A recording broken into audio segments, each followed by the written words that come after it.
రాష్ట్రాన్ని చలి వణికిస్తోంది. రాత్రి తెల్లవారుజామున ఉష్ణోగ్రతలు రికార్డు స్థాయిలో పడిపోతుండటంతో జనం ఇళ్ల నుంచి బయటకు రావాలంటేనే వణికిపోతున్నారు.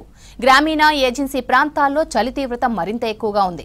రాష్ట్రంలోని పలు జిల్లాల్లో ఉష్ణోగ్రతలు 10 డిగ్రీల సెల్సియస్కు పడిపోయాయి. దీంతో పబ్లిక్ మరిన్ని జాగ్రత్తలు తీసుకోవాలంటున్నారు డాక్టర్లు.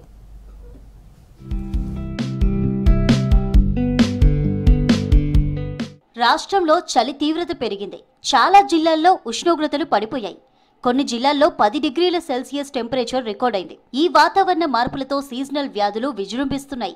దగ్గు, జలుబు, జ్వరాలతో బాధపడుతూ ప్రజలు పెద్ద సంఖ్యలో దవాఖానాలకు క్యూ కడుతున్నారు. చలి ఎఫెక్ట్ ముఖ్యంగా పిల్లలు, గర్భిణీలు, వృద్ధులపై ఉంటుందని డాక్టర్లు చెబుతున్నారు. పిల్లల్లో రోగ నిరోధక శక్తి తక్కువగా ఉండడంతో త్వరగా ఇన్ఫెక్షన్ల బారిన పడతారని, జలుబు, గొంతు నొప్పి నుంచి మొదలై న్యూమోనియా, బ్రాంకైటిస్ లాంటి తీవ్ర శ్వాసకోశ సమస్యలు తలెత్తుతాయని అంటున్నారు. పిల్లలకు పొరలు పొరలుగా వెచ్చని దుస్తులు వెయ్యాలని, తల, చెవులు, పాదాలను కప్పి ఉంచేలా టోపీలు, సాక్సులు తప్పనిసరిగా వాడాలని సూచిస్తున్నారు. కూల్ డ్రింక్స్, ఐస్ క్రీంలకు దూరంగా ఉంచాలని చెబుతున్నారు.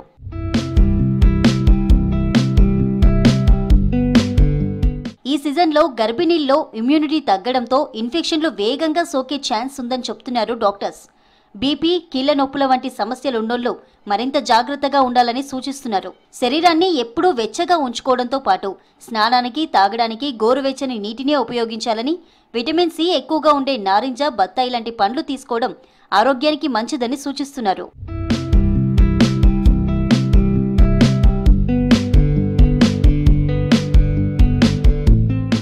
చలి తీవ్రతకు ఎక్కువగా ప్రభావితమయ్యేది వృద్ధులే. గుండె సంబంధిత సమస్యలున్నవారు అప్రమత్తంగా ఉండాలని డాక్టర్లు హెచ్చరిస్తున్నారు. చలికి రక్తనాళాలు కుచించుకుపోయి బీపీ పెరిగి గుండెపోటుకు దారితీసే ప్రమాదం ఉందంటున్నారు. అలాగే బాడీ టెంపరేచర్ ప్రమాదకర స్థాయికి పడిపోయే హైపోథెర్మియా ముప్పు కూడా ఎక్కువేనని చెప్తున్నారు. వృద్ధులు ఉదయాన్నే వాకింగ్కు వెళ్లడం మానుకొని ఇంట్లోనే తేలికపాటి వ్యాయామాలు చేయాలని, బీపీ, షుగర్ లాంటి దీర్ఘకాలిక వ్యాధులకు మందులు క్రమం తప్పకుండా వాడాలని సూచిస్తున్నారు డాక్టర్లు.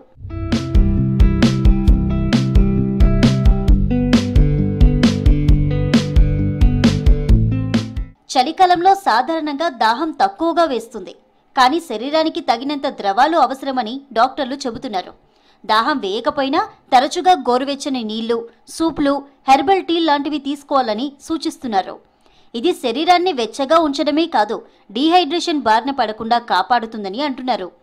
చర్మం పొడిబారకుండా మాయిశ్చరైజర్లు, కొబ్బరి నూనె వాడాలని, వేడిగా తాజాగా వండిన ఆహారాన్ని తినాలని, నిల్వ ఉన్న చల్లటి పదార్థాలకు దూరంగా ఉండాలని సూచిస్తున్నారు. ఇన్ఫెక్షన్ల వ్యాప్తిని అరికట్టడానికి చేతులను తరచూ సబ్బుతో శుభ్రం చేసుకోవాలంటున్నారు డాక్టర్లు. మద్యపానం, ధూమపానం లాంటి అలవాట్లకు దూరంగా ఉండటం వల్ల శ్వాసకోశ, గుండె సమస్యల ముప్పును తగ్గించుకోవచ్చని నిపుణులు చెబుతున్నారు.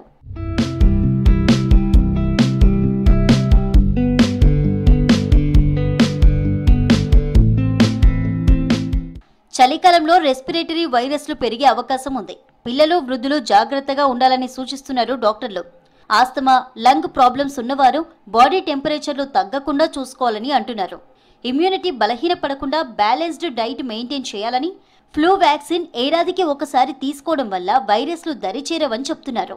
ఇక బీపీ, షుగర్ పేషెంట్లు వారిని కంట్రోల్లో పెట్టుకోవాలని, అవుట్ సైడ్ ఫుడ్ సాధ్యమైనంత వరకు తగ్గించాలని సూచిస్తున్నారు.